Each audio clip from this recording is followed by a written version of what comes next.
Posición, mis hermanos, abramos nuestras Biblias en Santiago, capítulo 4, versículo del 1 al 17.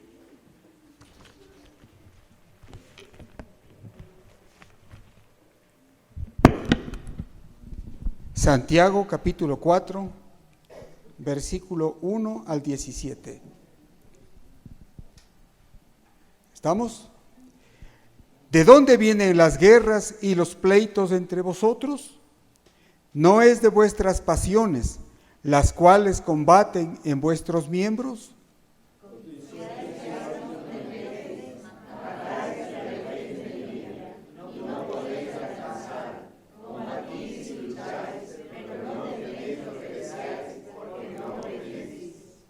Pedís y no recibís, porque pedís mal, para gastar en vuestros deleites.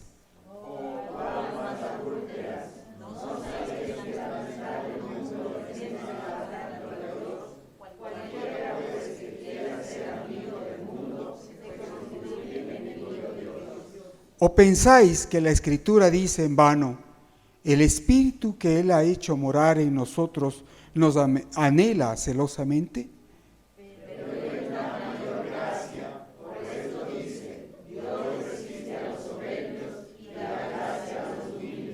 Someteos pues a Dios, resistid al diablo y huirá de vosotros. Acercaos a Dios y Él se acercará a vosotros. Pecadores, limpiad las manos y vosotros de doble ánimo, purificad vuestros corazones. Afligíos y lamentad y llorad. Vuestra risa se convierte en lloro y vuestro gozo en tristeza.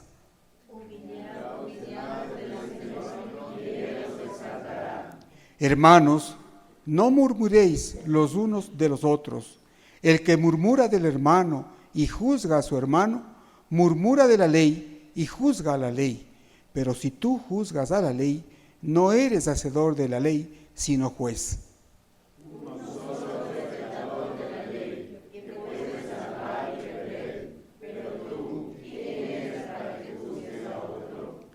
Vamos ahora a los que decís, hoy y mañana iremos a tal ciudad, y estaremos allá un año y traficaremos y ganaremos.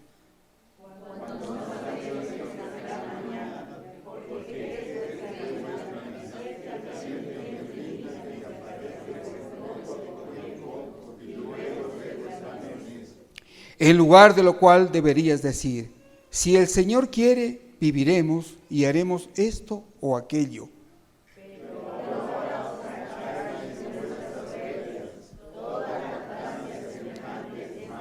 Todos.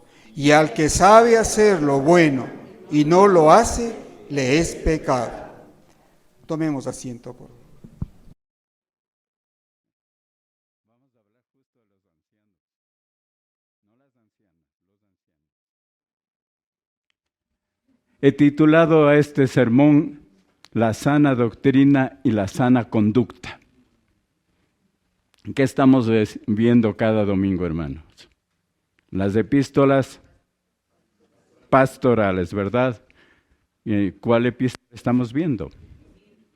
Tito. Nos toca el capítulo 2. Y la prédica se basa en solo 2 versículos. Así que les ruego poner mucha atención a estos 2 versículos. Vamos a leerlos como hicimos hace un rato la lectura de Santiago. Pongámonos de pie, porque deseo que internalicen estos 2 versículos. Toda la prédica va a ser en base a eso. Va a ser una prédica corta para que alcancen a las votaciones y a todas las cosas que se hace el domingo. 2:1. Pero tú habla lo que está de acuerdo con la sana doctrina. Repito, pero tú habla lo que está de acuerdo con la sana doctrina.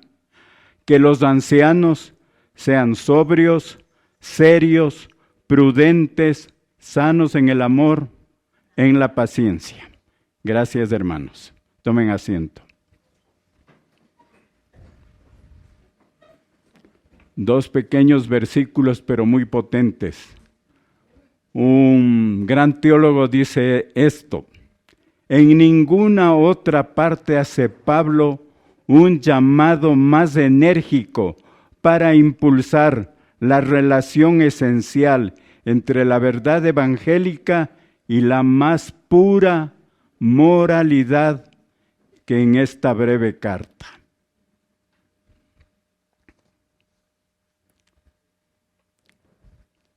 ¿A dónde envió Tito?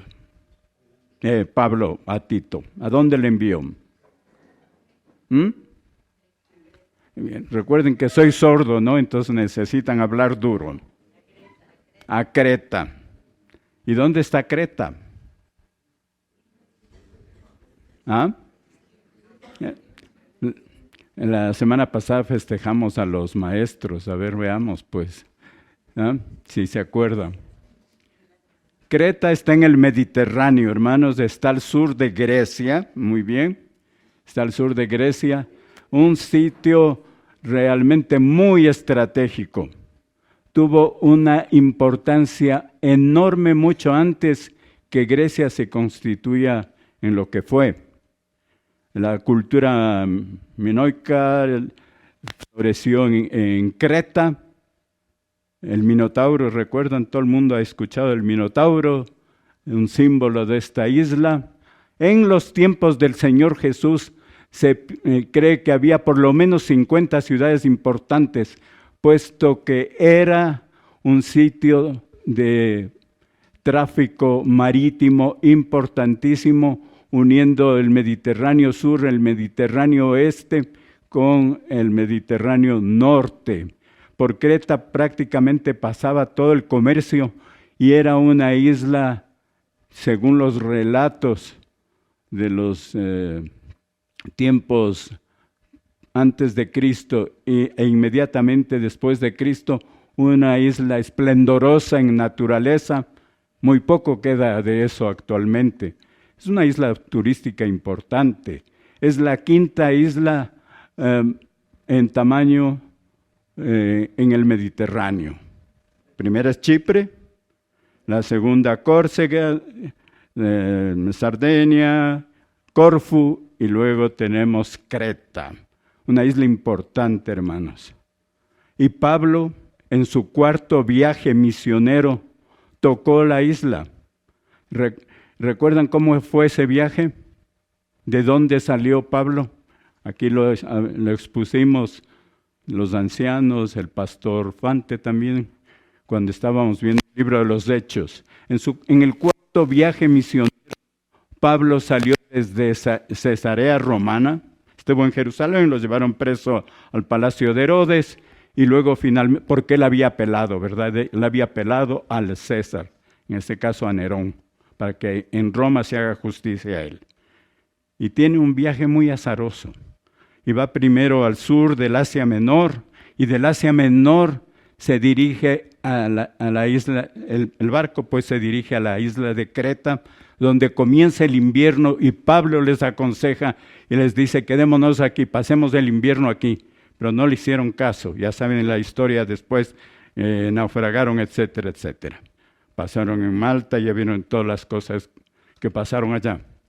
Pero en Creta, él llegó a Fenice primero y luego a Buenos Puertos. Recuerden eso. Hechos 27, hermanos. Hechos capítulo 27.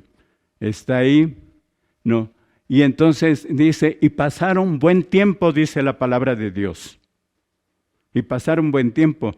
Y Pablo no era de los que se quedaba esperando en el muelle o en el barco. Recuerden cuando le enviaron a refugiarse en Atenas, ¿verdad? Porque les estaban persiguiendo los de Macedonia. Y él enseguida se fue al Areópago y enseguida comenzó a predicar y les dijo: aquí está el templo al Dios que ustedes no conocen, y etcétera, etcétera. Porque Pablo no podía estar quieto. No, era de esas personas que el Espíritu Santo le consumía al interior por hablar de la doctrina, por hablar del Señor Jesucristo. Y yo estoy persuadido, hermanos, que Pablo en Creta debió haber hecho bastante trabajo en el tiempo que estuvo ahí, porque era un preso que gozaba de ciertas libertades. Iba como preso, pero le confiaban que los amigos le acompañen, la comida le traían ellos, etcétera, etcétera, inclusive en Roma. Y cuando estuvo en el palacio de Herodes, pues estaba bien atendido realmente, ¿no? Él pasó por mazmorras terribles como en Filipos y en otros sitios, pero en este último viaje, ya siendo Pablo un anciano, entonces él con toda seguridad hizo un trabajo increíble en Creta. No lo dicen, no tenemos textos, pero es la asunción que yo hago. Pues la palabra sí nos dice que pasaron buen tiempo, y cuando la palabra dice que es buen tiempo, debe haber sido varios meses. Y Pablo, repito, no era de los que estaba en un solo sitio. Pablo era un verdadero guerrero que iba donde el Señor le mandaba.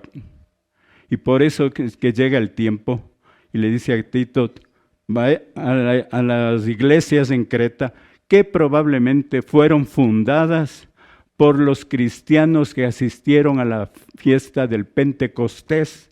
¿Recuerdan? Donde nace la iglesia cristiana, donde el Espíritu se derrama, donde hablaban en varias lenguas. No. Y probablemente ahí, cuando regresaron a la isla, pues instalaron esas iglesias, fundaron esas iglesias, pero esas iglesias, probablemente hasta la visita esta de Pablo y después, no, tenían muchos problemas. Por eso que él le envía a Tito con un mandato: tú vas a corregir lo que está deficiente en estas iglesias de Creta. ¿No? Han estado sueltos mucho tiempo y tú vas a corregir. Y lo primero que ya vimos en el capítulo 1 es que le dice: nombra ancianos. Nombra ancianos aquí, presbúteros, como es la palabra en griego. Nombra ancianos. Y da una serie de requisitos, como ya vimos también en los requisitos, y como vimos requisitos muy parecidos en las epístolas a Timoteo.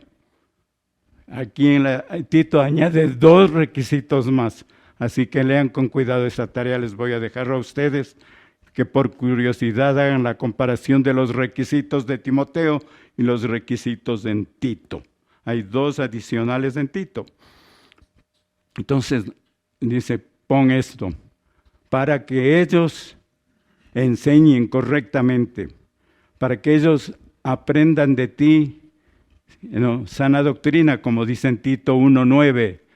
Tú habla la sana doctrina. Pero aquí, en estos 2 versículos que hemos leído, primero dice, pero tú habla lo que está de acuerdo con la sana doctrina. Habla lo que está de acuerdo con la sana doctrina.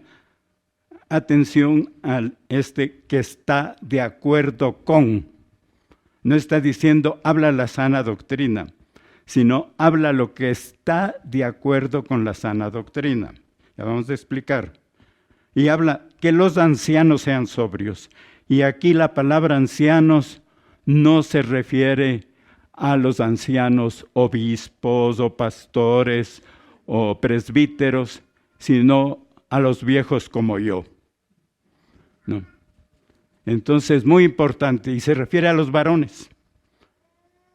Se refiere en esta parte a los ancianos varones. Poniendo en el contexto de nuestro país, un varón de 60 y piquito, perdón, quizá de 65 y más.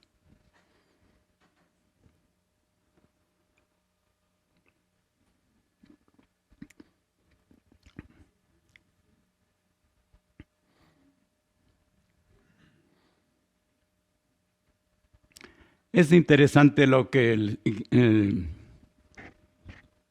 Espíritu Santo transmite a Pablo para que Pablo le diga a Tito y Tito ponga en práctica. ¿No es cierto?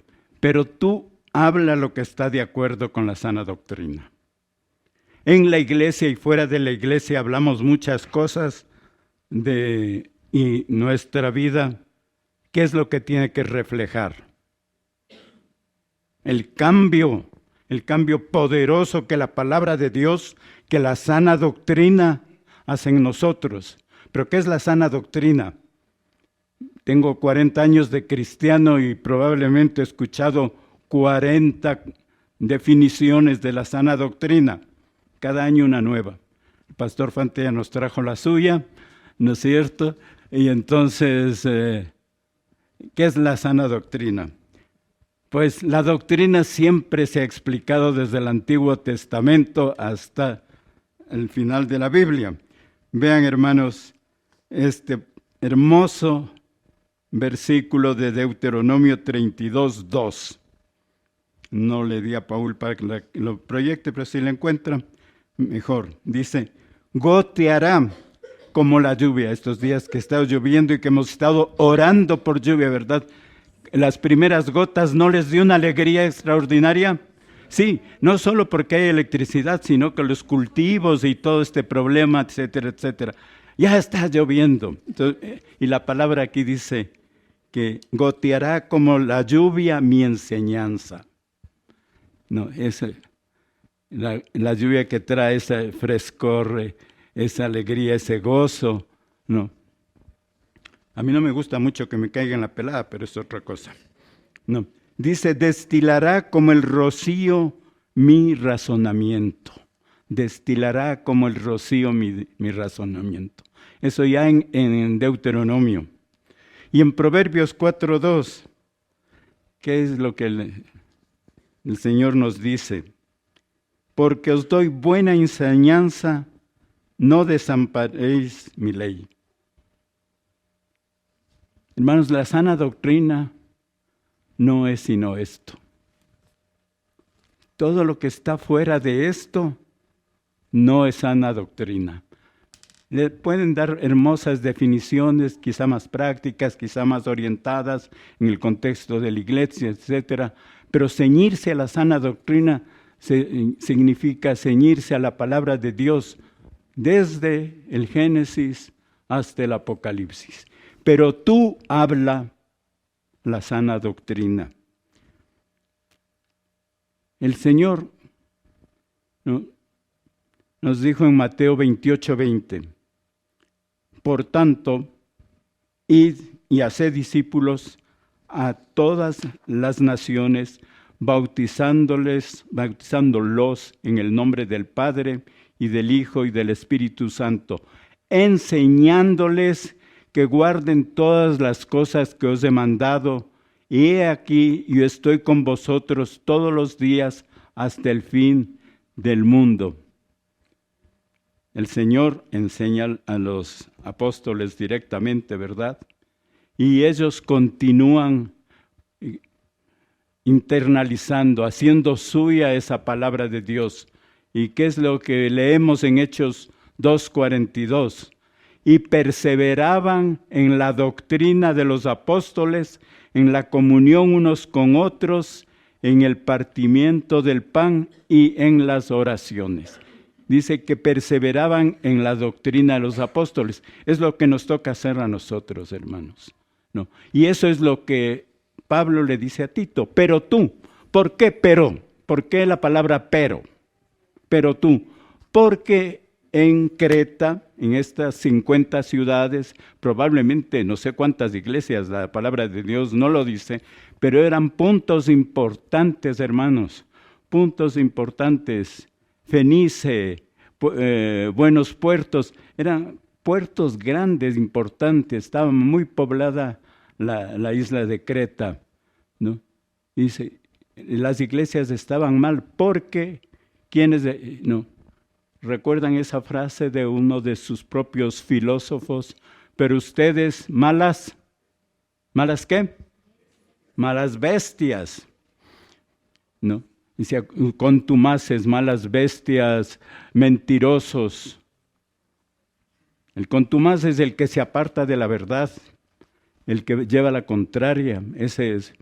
Esos maestros se habían apoderado de las iglesias de Creta, de estas cuantas, no sabemos, pero más de una seguro, porque él manda que escoja ancianos para estas iglesias. Una iglesia hubiera dicho a lo mejor 1 o 2 ancianos, pero él y da todos estos requisitos, ¿verdad? Entonces, ellos estaban hablando lo que sea, algunos de ellos fábulas, otros doctrina judaizante, tienen que circuncidarse, tienen que guardar el sábado, tienen que hacer estos ritos, tienen que hacer sacrificios, tienen que hacer tantas cosas, no, los lavatorios y todas estas cosas que son las prácticas judías, y mezclando entonces, añadiendo obra a la palabra de Dios y sobre todo a lo que el Señor nos dejó. Enseñar el Evangelio. El Evangelio se sintetiza en que vino el Señor Jesucristo, se hizo carne, vivió entre nosotros, fue crucificado, fue enterrado, al tercer día resucitó. Y ese es el Evangelio, hermanos. Tenemos un Dios vivo. Y eso es lo que tenemos que decir. Y eso es suficiente cuando lo recibimos como nuestro Señor y Salvador. Y no hace falta todas las demás prácticas. Y entonces Pablo le dice, pero tú no enseñes esto. Porque lo más fácil, hermanos, es acomodarse también. No, ustedes van a predicar, les invitan a una iglesia y dice, Pablito, que es el que más conoce la palabra, le dice, Pablito, vaya usted a predicar a la iglesia de Bautista de Ambato. Y Pablito se va y dice, bueno, ¿cómo es la iglesia? ¿No es cierto? ¿Cómo es la gente? ¿Y qué les gusta? No, Pablito nunca va a decir eso. Pablito ni siquiera va a preguntar. Pablito va a ir con el mensaje que le han pedido que predique y eso lo va a hacer. Lo mismo va a hacer el pastor Fante, o lo mismo va a hacer Pepito. No hace falta conocer, porque el mensaje no debe ser ni acomodado, ni adulterado en razón de lo que le gusta a la gente. El mensaje tiene que ser siempre esto, hermanos, esto, y nada más, ¿no? Llevar la palabra de Dios donde quiera. Pero, ¿qué pasa ahora con las mega iglesias, por ejemplo? ¿La gente va a qué? La alabanza es una discoteca. Y después un pastor que es un coach que les dice, no, pues ustedes sí pueden, ustedes son una maravilla. Miren, Dios les hizo así. Utilizan la palabra Dios y dicen, y en la Biblia pueden encontrar, pero nunca la abren. ¿No es cierto? Nunca mencionan versículos ni nada, sino ustedes, la gente sale feliz. Y por favor, en la parte de atrás está la maquinita para que pasen su tarjeta de crédito para los diezmos. Eso es en las iglesias. De tal manera que lo que vemos en Creta pasa actualmente, hermanos, en el mundo actual. Probablemente en Quito, ¿no? Hay varias iglesias de estas, Paredes Sufrir y otras que son de esa índole. Entonces, pero tú, tú habla la sana doctrina y enseña a estos viejitos como el Lenin, ¿no? Entonces la tarea de Tito era ocuparse en nombrar y ordenar a estos ancianos. Primero, escoger los ancianos, ya dije, con los requisitos que pone aquí, y hay que capacitar. Por eso es que la iglesia aquí se esfuerza en la capacitación, ¿verdad? Y lo que queremos es que ustedes den un paso más de lo que ya han dado. Ustedes vienen los domingos llenos de gozo, felices acá, pero únanse a un manantial. Únanse a un manantial, hermanos, porque estamos estudiando este hermoso manual, ¿no? Conociendo a Dios, de un gran teólogo, Paul Washer. Estamos disfrutando de esto, ¿verdad? Y vamos a aprender más. Además, los domingos, para los que pueden llegar a las 9 de la mañana, tenemos esta capacitación en bibliología, así que lo llaman. Sí. Entonces, estas son las cosas. Pero también poner atención a esto, aparte de lo que individualmente usted tiene que hacer. Lo que usted tiene que guardar en su corazón, como producto de lo que estoy hablando esta mañana, es que nunca se separe de usted este libro de la... ¿Qué le dijo el Señor a Josué? Que nunca sea parte del libro de la ley, ¿verdad? Y entonces eso es lo que hay que hacer, queridos hermanos. Y eso es lo que Pablo le dice a Tito. Pero tú, Lenin, enseña la sana doctrina. Es decir, básate en todo lo que el Señor ha enseñado. Enseñó a sus discípulos, los discípulos perseveraban en la enseñanza, pero desde el principio el Señor nos dice que Él manda su enseñanza como gotas de lluvia. Acuérdese de esto, justo para esta semana es precisa esta palabra, hermanos, porque hemos sentido ese gozo y ese gozo tenemos que sentir cuando estudiamos la palabra de Dios.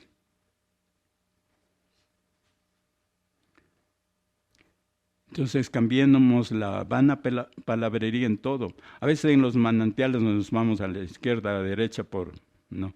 Y entonces hay que procurar centrarnos siempre. Y eso es lo bueno que todos nosotros somos bastante creciditos.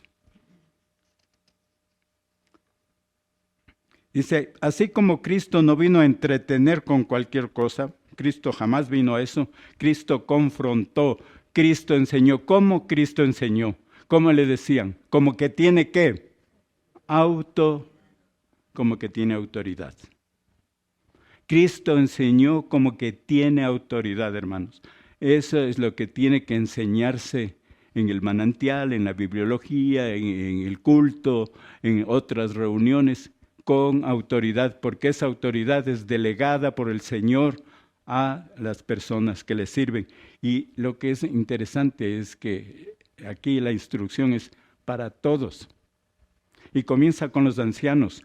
Pero Pablo no se queda solo con el grupo de viejos, también habla de las señoras, de las señoritas de edad avanzada, luego habla de los jóvenes y finalmente de los siervos o esclavos que llamaban en ese tiempo.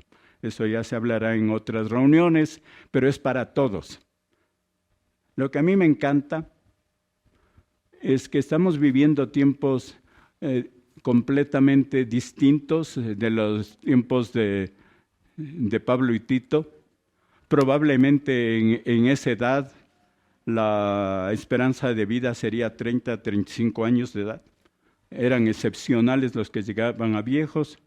Cuando yo nací, en el año 49, la esperanza de vida para mí, nacido en el 49, justo era 49 años, hermanos. Fíjense, voy a cumplir en 2 meses 75. He superado largamente, más de la mitad, la esperanza de vida que yo tenía al nacer. Uno de los errores en demografía que se cometen, que la gente piensa, es que ahora la esperanza de vida en el Ecuador es 76 años para los varones y 78 para las mujeres. ¿No lo sabían? Pero no es para nosotros, sino para los que nacieron este año. Entonces, no es que... Pero aquí hay un buen grupo que ha superado, aquí hay un gran grupo que ha superado la esperanza de vida que teníamos en promedio, ¿no? Entonces, esto ha cambiado. La ciencia de la longevidad está avanzando a una rapidez increíble. Hay unos tipos medios locos. Hay uno de estos gurús de la longevidad que gasta $2 millones por año, hermanos, para alargar su vida a través de tratamientos médicos, nutriciones especiales, vitaminas especiales, hace locuras y media. Y él dice que los telómeros de sus cromosomas se están agrandando, es decir, él está rejuveneciendo, y que aunque tiene 60 años, su edad biológica, su cuerpo, no pasa de 30 años. Entonces, a través de montones de actividades físicas, etcétera, etcétera. Todos nosotros nos preocupa la salud, ¿verdad? Y hay servicios de salud. Yo digo que la clase media alta del Ecuador vive con el mismo estándar que la clase media, un poquito menos que media de Europa, y entonces la expectativa de vida en ellos es 82 años, y eso es lo que nosotros como mínimo podemos aspirar. Entonces, tenemos largos años. A Naciones Unidas no se le vino rápidamente este razonamiento a la cabeza, y me jubilaron a los 60 años a pesar de mis protestas. Ya van pagándome la pensión 15 años. Podía yo haber seguido trabajando, ¿verdad? Pero gloria a Dios que estoy con ustedes y aquí en la iglesia. Pues hermanos, esto les digo, porque los ancianos, 60 y piquito, 65 años y más, tenemos un rol importantísimo en la iglesia. Tenemos un rol importante aquí en la iglesia, no solo de venir a estar acá, servir al Señor con estas cualidades que se ha descrito en el versículo 2. En el versículo 2, vuelvo a leerles, hermanos. Ya perdí las páginas, parte de la ancianidad. Aquí está acá, ¿vieron? Que los ancianos sean sobrios, serios, prudentes, sanos en la fe, en el amor, en la paciencia. Ya no estamos hablando de los ancianos que tienen la autoridad, que tienen estas cualidades especiales de estar al frente de la iglesia. Estamos hablando de todos nosotros mayores de 60 años, para poner una edad, para definir la ancianidad en estos tiempos. Entonces, ¿cómo tenemos que ser, hermanos? Tenemos que ser sobrios. La palabra sobrios, hermanos, viene de la abstención alcohólica, pero tiene un concepto mucho más amplio que dejar el alcohol. Originalmente era no dados al vino, y el pastor Fante explicó la semana pasada lo que habla la Biblia sobre el vino, no vamos a repetir, Lo que la Biblia está en contra, y quiero que eso sí enfatizar, es que la Biblia dice, no os embriaguéis. O sea, habla de esto. Pero si les gusta el vino, pues, bueno, eso ya es cuestión de cada uno, ¿verdad? Entonces, seamos sobrios, pero seamos sobrios en todo, hermanos. No, seamos sobrios en nuestro lenguaje, seamos sobrios en nuestra forma de ser, seamos sobrios en lo que sea. Estas palabras van muy cerca, sobrios y serios. La seriedad, hermanos, no significa que yo vengo y ya me transformé en la típica persona vieja, cascarrabias, amargado, con el rictus, ¿sí? Decía el pastor Rogers que hay algunos cristianos que tienen la cara más larga que los caballos, no, porque vienen muy serios. Y es uno de los pastores que me gustaba mucho, y traducido por este gran hermano Lenin de Llanón. Y él, hermanos, si ustedes les oyen, no hay una sola prédica de él que no tenga una broma. ¿Se dan cuenta? Si el Pablito no habla un chiste, estamos fregados, pues. No. Él es el que anima, el que nos despierta cuando ya estamos así. El pastor Rogers una vez dice, se acercaron unas señoras y le preguntaron, pastor, ¿es pecado que las mujeres se maquillen? Por todas estas cosas, ¿no? De que el vestido acá, de que el pelo no sé cómo, y que si es pecado que las mujeres se maquillen. ¿Saben cuál fue la respuesta del pastor Rogers?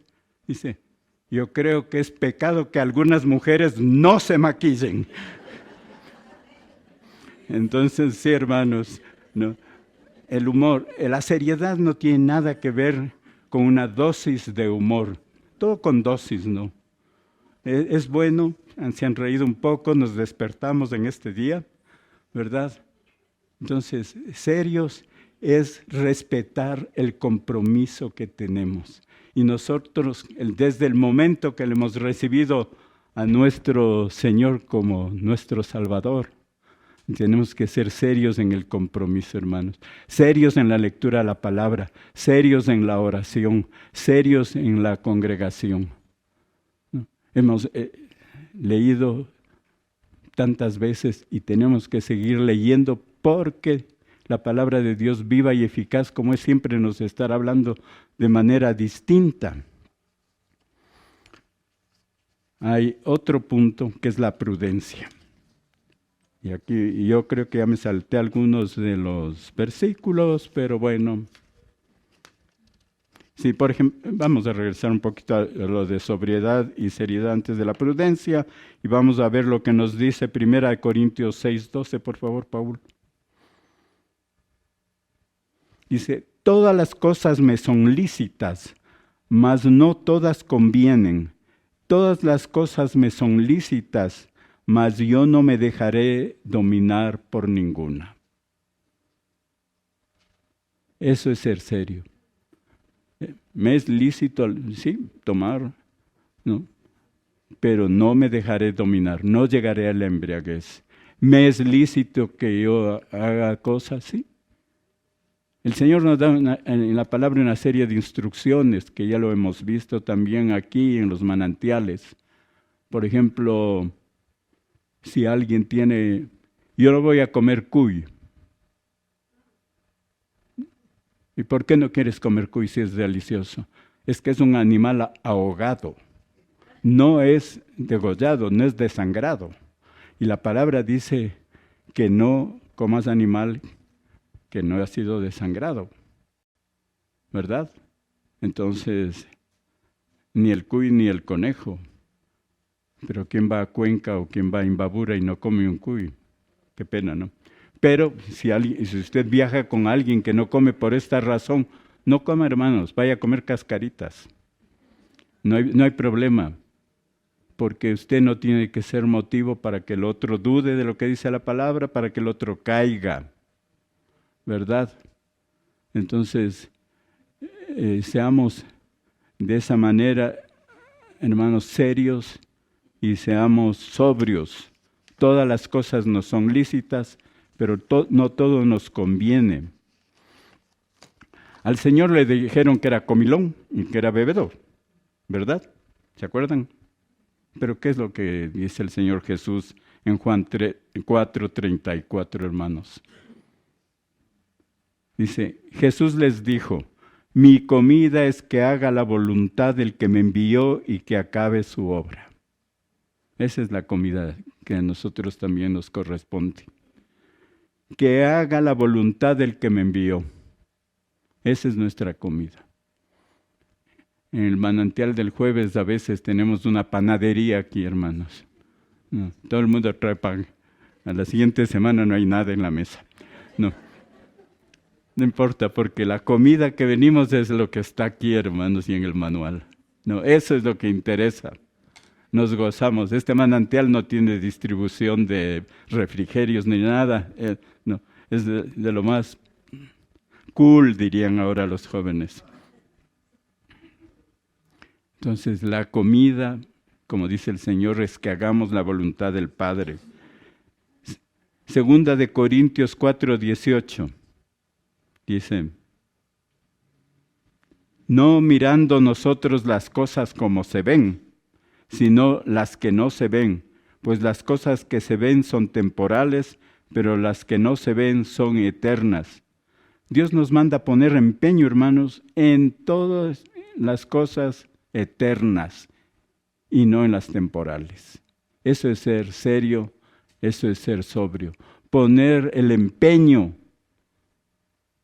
Hay una palabra también que está de moda en las iglesias, dice hay que ser, ¿cómo es? Que ustedes intencionales, ¿no? Ser intencionales es una muy buena palabra, es decir, nosotros tenemos que estar conscientes que tenemos que dar el paso para leer la Biblia, para congregarnos, para estudiar, para servirle al Señor. Porque de esa manera estamos viendo las cosas eternas y no las cosas temporales. Hay uno de los apóstoles que yo creo que todos aman, pero que le encantaba el dinero. No estoy hablando de Judas. No, estoy hablando, Judas nunca le han dicho apóstol, creo yo, sino solo discípulo. No, pero uno de los apóstoles, que fue ¿quién? Mateo fue un publicano, cobrador de impuestos, hizo de su vida del dinero, pues ellos siempre, no, esto que tengo aquí no son monedas, hermanos, son los llaveros, no, por si acaso, no. Y bien, hermanos, Mateo, cuando lo escuchó al Señor, le siguió. ¿Y qué es lo que él dijo? Que les va a devolver 100%, mucho más de lo que él les había pedido. Ese es el cambio, hermanos, porque él ya puso su mirada en las cosas eternas y no en las terrenales. Cuando nosotros comenzamos a desarraigarnos de lo terrenal y ponemos la mirada en lo espiritual, eso es increíble. A mí me impactó la prédica del pastor Fante de Lucas 16. ¿Se acuerdan? No. Y yo pensé que mi memoria era la peor, pero no. Lucas 16, sobre el mayordomo infiel, que hizo horrores y que fue donde el uno y le dijo, vos le debes 100 quintales por poner al jefe, digamos, pon 50 y al otro pon 80. No, porque estaba él viendo que si ya le iban a despedir porque ya le agarraron que era un vago y que no hacía lo que debía hacer. No, él dijo, si yo le pongo acá al deudor solo 50, él me va a recibir después en su casa. ¿Se acuerdan de eso? Porque era sagaz. Era sagaz, hermanos. Y la palabra de Dios dice que seamos sagaces en invertir el dinero para ganar almas. Así que ahora ofrenden bastante, hermanos. No, de verdad, uno tiene que invertir en la obra de Dios. Y no solo en la iglesia. Hay misiones, hay emisoras, hay ministerios. Usted participa en las misiones, aunque no salga de casa, a través de su ofrenda, hermanos. Usted participa, usted se hace misionero, porque alguien puede viajar con los recursos que usted está dando. Tiene la BBN, tiene los Gedeones, tiene tantos ministerios donde usted se vuelve misionero al soportar ellos. Cuando usted piensa en las cosas eternales y no eternas y no en las cosas terrenales. Entonces eso nos pide a los viejos. Después a los jóvenes les pide más cosas, así que no se angustien los jóvenes de la iglesia, ¿no?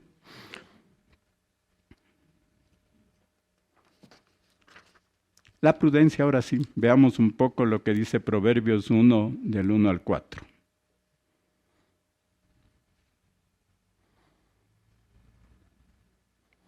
Dice así: los proverbios de Salomón, hijo de David, rey de Israel, para entender sabiduría y doctrina, para conocer razones prudentes, para recibir el consejo de prudencia, justicia, juicio y equidad, para dar sagacidad a los simples y a los jóvenes inteligencia y cordura.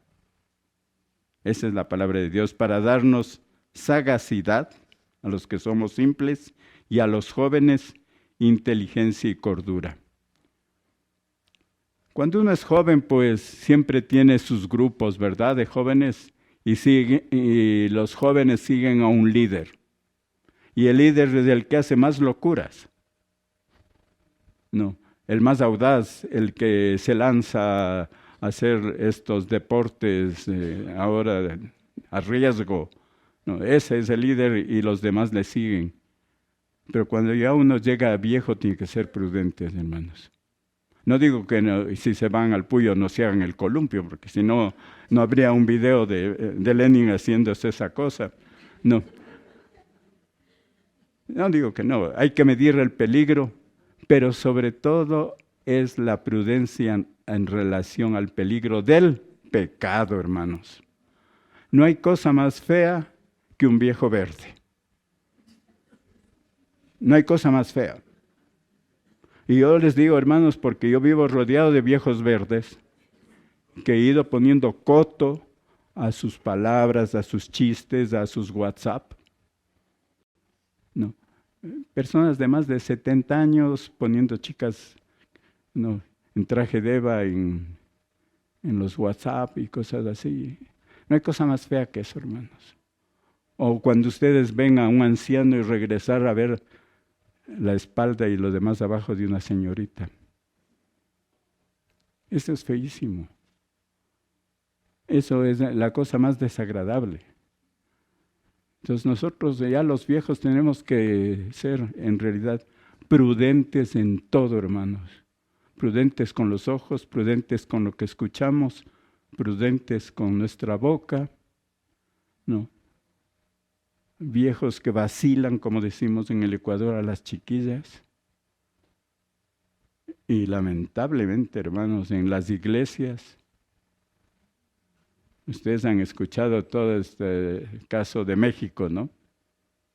Pedofilia y pastores que han violado, que han llevado a niñas, a señoritas muy jovencitas, por los caminos más incorrectos, diciendo que es bendición de Dios.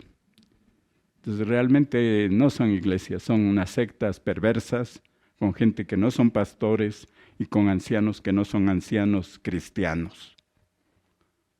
Leí hace poco todo el escándalo de la religión budista con estos monjes y el Dalai Lama haciendo de intermediario por la terrible pedofilia entre los budistas. Entonces no solo es una cuestión, pero es chocante cuando es en la religión cristiana, porque nosotros tenemos un manual de vida que es clarísimo. Y los viejos tenemos que ser prudentes, hermanos, muy prudentes en esto. Es muy lamentable ver a un anciano, ¿no?, queriendo sacar sus últimas pasiones, ¿no?, consumidores de la tableta azul, creo que es el Viagra, ¿no? Eso es terrible, hermanos. El Señor nos dio un tiempo de vida, todos somos perecibles. Entonces ya llegamos al reposo, a la prudencia, hermanos. Y finalmente dice que la sana doctrina se manifiesta en salud, en la fe, en el amor y la paciencia. Salud en la fe, en el amor y en la paciencia. Tenemos que llevar una vida sana, hermanos. Sana viene de sanidad, ¿verdad? De saludable. Todo lo bueno. Lo que se sale de la sanidad, que es lo morboso. Mórbido es enfermedad, por si acaso. Se utiliza el adjetivo morboso solo en el contexto sexual, pero no es así. Lo morboso es lo que está enfermo, ¿no? Entonces, tenemos que llevar esta salud en la fe. Salud en la fe. Tenemos que ir creciendo en la fe. Es decir, confianza total en Dios. Hay algo que los científicos están descubriendo actualmente y que llena de emoción. Y es que hay un fenómeno en los ancianos, en las personas mayores, y esto ya no solo es para los varones, sino también para las mujeres, que conforme tú vas creciendo en edad, ¿no?, te van interesando las cosas espirituales, que de joven era marginal, a no ser que haya sido una persona que nació en la iglesia, que sus padres se preocuparon, que perseveraron, o que ellos tienen testimonios muy especiales. Pero ahora hay una rama de la gerontología que está estudiando y está poniendo en práctica toda la parte espiritual hasta el momento de la muerte, porque ya saben, en la ciencia se está dando cuenta que no solo es el cuerpo y que no solo es la mente, sino que también es el espíritu, y que vivir, ¿no?, con esa fe hasta el último es lo que a nosotros nos hace pasar a la otra vida en paz, en regocijo y con esperanza, y muchos anhelando ya ir a la casa del Padre. Es esa sana fe de sí, yo quiero ya ir, y no aferrarse y no tener miedo y no vivir torturados cuando no tienes esa fe, esa sana esperanza, ¿no?, y que en Dios. Lo mismo en el amor. Tenemos que ser amorosos los unos con los otros, con los más jóvenes, en la iglesia. La manifestación más importante para nosotros varones viejos es cómo está tu relación con tu esposa. ¿Cómo está la relación con tus hijos? ¿Cómo está la relación con tus nietos? Primero. Has saneado todo, estás llevándote bien, estás terminando tus años bien en casa. ¿Cómo estás con tus hijos? Con todas las diferencias, con todos los problemas que tenemos, ¿no? Pero tenemos que ser sanos en la fe, sanos en el amor. Un ejemplo interesante es el del apóstol Juan. ¿Por qué? ¿Cómo les llamaban de joven? ¿Ah? Boanerges. ¿Y qué significa Boanerges? Repite más alto. Porque era súper fogoso. Pero después cómo cambió. Puro amor. Hijitos, hijitos, hijitos. Así nos trata en la palabra de Dios. Y puro amor, puro amor. Así que viejos, seamos amorosos. Les digo con cariño, viejitos, ¿no? Yo soy el más viejo de la iglesia, pero bueno. Un joven, probablemente, y recién convertido, puede tambalear en la fe, puede tambalear en la forma de ser, cuando es joven. Pero un viejo como nosotros, hermanos de 60 y más, ya podemos decir, el Señor es mi pastor, nada me faltará. O también podemos decir, joven fui y envejecido, y no he visto justo, desamparado, ni su descendencia que mendigue pan.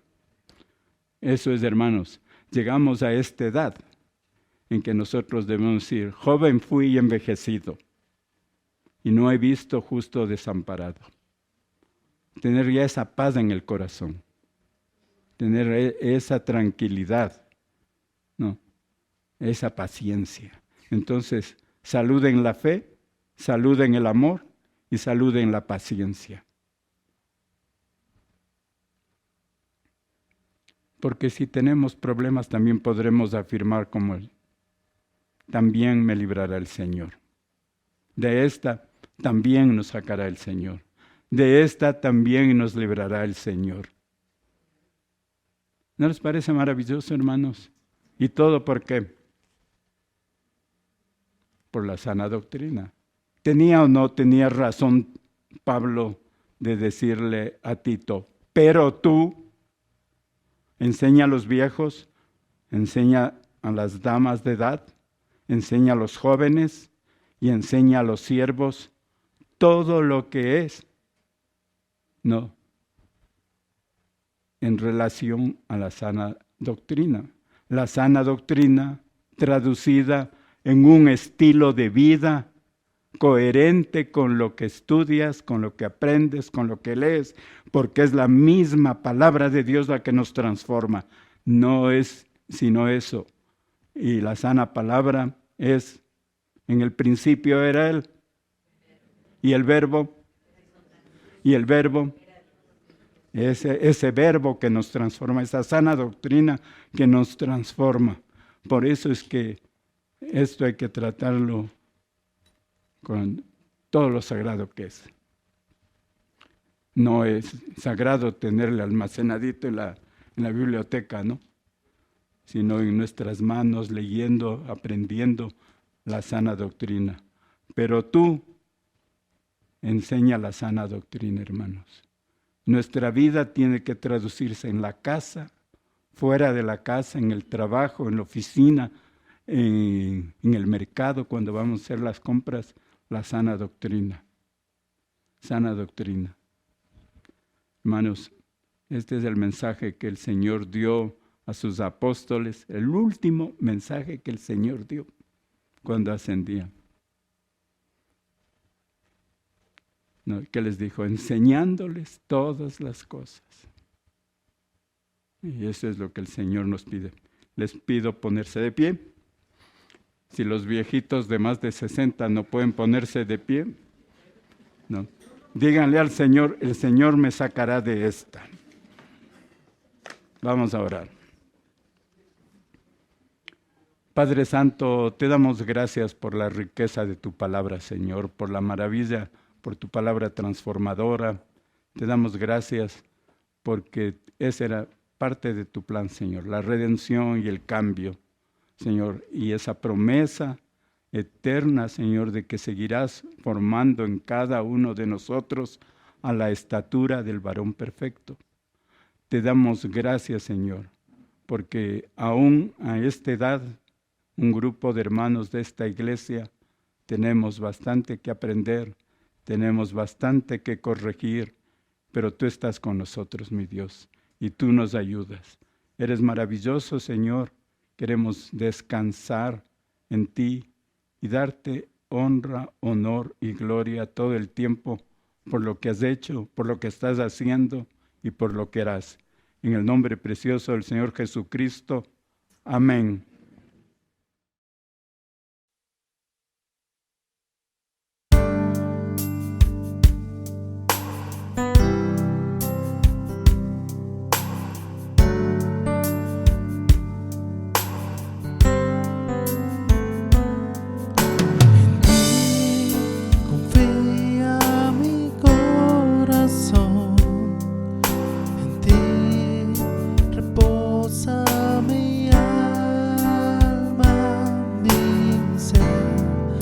Descansa en ti, puedo ser feliz. En ti confía mi corazón, en ti reposa mi alma, mi ser. Descansa en ti, puedo ser feliz. Porque sé que estás obrando tu perfecta voluntad en mi vida. Estás obrando tu perfecta voluntad. En ti confía mi corazón, en ti reposa mi alma, mi ser. Descansa en ti, puedo ser feliz. En ti confía mi corazón, en ti reposa mi alma, mi ser. Descansa en ti, puedo ser feliz. Porque sé que estás obrando tu perfecta voluntad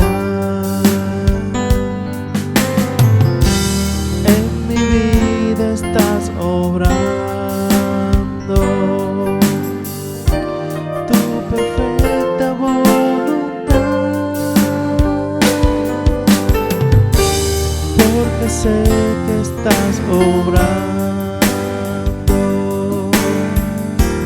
tu perfecta voluntad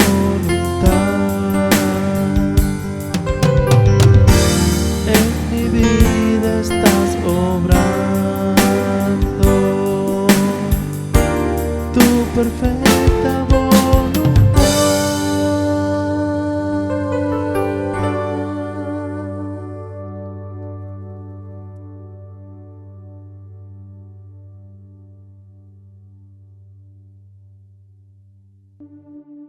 Gracias por participar en esta celebración desde tu hogar.